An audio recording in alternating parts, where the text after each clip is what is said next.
आज ये इस बैठक के अंदर मैंने घोषणा की है, परिवार रजिस्टर का डिजिटलाइजेशन होगा। जनपद हरिद्वार में पंचायती राज विभाग द्वारा सभी ग्राम पंचायतों के परिवार रजिस्टरों का डिजिटलाइजेशन कराया जाएगा। इससे जनसामान्य को त्वरित गति से ऑनलाइन परिवार रजिस्टर की नकल जारी की जा सकेगी। तो ये एक बहुत महत्वपूर्ण घोषणा है। इसके साथ साथ आज हमारी बहुत बड़ी बैठक हुई। जिला योजना के अंतर्गत जनपद को कुल 67 करोड़ 45 लाख धनराशि आवंटित की गई थी, जिससे कि अब तक 47 करोड़ 25 लाख जो है व्यय हो चुका है। हमने ये हिदायत दी है कि जो भी बचा हुआ पैसा वो व्यय किया जाए, क्योंकि दिसंबर का महीना चल रहा है और 75% जो है खर्च हो जाना चाहिए।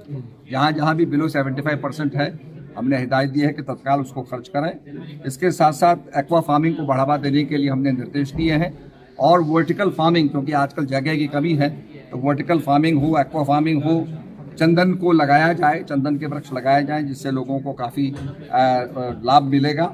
इसके साथ साथ गौशाला का विषय आया, जिसमें कि हम बहुत चिंतित हैं और गौओं की हम सेवा करना चाहते हैं और हमारी सरकार गौओं के प्रति समर्पित है। उसके लिए गौशाला के लिए हम धनराशि भी आवंटित कर रहे हैं। तो मैंने हिदायत दी है कि प्री फैब्रिकेटेड धर्मशाला गौशालाएँ बनाई जाएँ, तो इससे लाभ मिलेगा। सभी विभागों को बजट को समय से व्यय करने के निर्देश दिए गए हैं। विकलांगों के लिए घाटों पर व्हील चेयर के जरिए वो स्नान कर सकें, पहुंच सकें और गंगा जल को पी सकें, इसके लिए हमने हिदायत दी है और इसके लिए जो है व्यवस्था की जाएगी।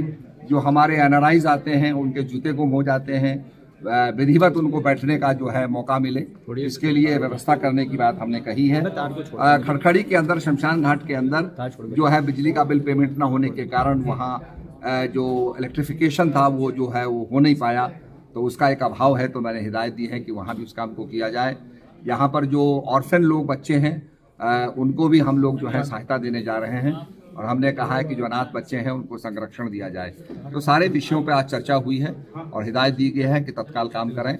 हमारे मुख्यमंत्री जी पुष्कर सिंह धामी जी ने ये कहा है कि शीतकालीन यात्रा हम शुरू करेंगे और इस शीतकालीन यात्रा के अंदर गर्मियों में जो यात्री आते हैं वो शीतकाल में भी यात्रा करने आएंगे और गंगोत्री के दर्शन खरसाली में करेंगे, गंगा जी के दर्शन वो मुखबा में करेंगे और भगवान केदारनाथ की पूजा ऊखी मठ में करेंगे और भगवान बद्री विशाल की पूजा पांडुकेश्वर और जोशी मठ में होगी।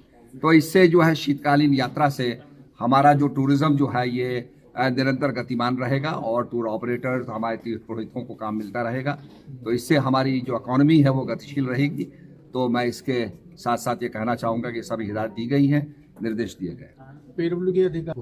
हाँ, उनके लिए मैंने कह दिया, वो उसके लिए इन्वेस्टिगेशन होगी, जांच होगी और कड़ी कार्रवाई की जाएगी। सर, 1-to-1 विभागों से आपने बात की, कई विभागों की जो कार्य की गति है वो थोड़ी धीमी है, उनको हिदायत दी है और शायद बिल नहीं आए हैं, अब वो आ जाएंगे तो मैं समझता हूँ कि उनका काम पूरा हो जाएगा। पर हमने हिदायत दी है और खासकर जल जीवन मिशन के लिए हमने कहा है कि पानी को पहुँचाया जाए, जल बहुत जरूरी है, जल ही है तो जीवन है, तो उसकी हिदायत दी गई। पर्यटन को बढ़ावे के लिए कुछ और योजनाएं जो है हरिद्वार में होता है, मैंने हरिद्वार दर्शन की बात कही है कि हरिद्वार दर्शन के लिए एक बस चलाई जाए, जिसमें मेन जो आश्रम है और मेन जो स्थान है, अलभ्य स्थान है, उनको दिखाने का लोगों को मौका मिले ताकि उसका इतिहास के बारे में समझ पाए।